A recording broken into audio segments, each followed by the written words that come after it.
Um tempo atrás eu tomei um calote de uma pessoa que trabalhava pra mim, sei lá, quase 10 anos, né? E era super de confiança, a gente se dava super bem. E eu fiquei sem entender o que aconteceu, mas enfim, né? A gente é pego com essas surpresas negativas. Mas aí depois, uma pessoa próxima chegou e falou assim: olha, agora vê se você aprende a não ficar tratando funcionário como pessoa da família. E a pessoa disse isso porque eu convidava para o aniversário das minhas filhas, dava ovo de Páscoa, panetone, ajudava de outras formas também. E na hora que a pessoa falou isso, eu entendi, sabe? Que ela tava falando assim, ó, vê se fica mais esperta, né? Mas aí eu fui e disse, não, o problema não está comigo. O problema está com quem me deu calote. Eu não posso achar que eu ser uma pessoa boa se tornou um problema, sendo que ela que é a pessoa errada.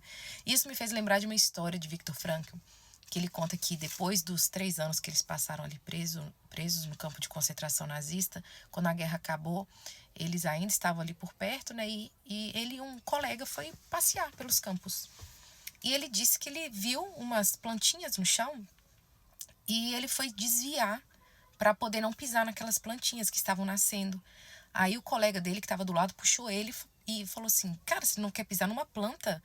Os nazistas, eles acabaram com a nossa vida, destruiu tudo que a gente tinha e você não tá querendo pisar numa planta." E ele disse o seguinte, né, observando ali aquele comportamento daquela pessoa, de que nós vamos sofrer injustiças, mas você sabe o que é mais desafiador do que de fato viver uma injustiça? É o resguardar o nosso coração para que a gente não se torne nenhuma porcentagem sequer parecido com aqueles transgressores. E isso é algo que a gente precisa aprender, porque muitas vezes nessa cultura do cancelamento, na cultura de fazer justiça própria, e eu não estou falando que você não deve buscar justiça quando necessário, mas muitas vezes a gente começa a, sem perceber, a ter o nosso coração amargurado, né? E a gente começa a querer também pisar nas plantinhas dos outros porque um dia pisaram na nossa, né? E isso não é bacana, sabe? Isso não te promove paz de espírito, isso não te promove saúde mental.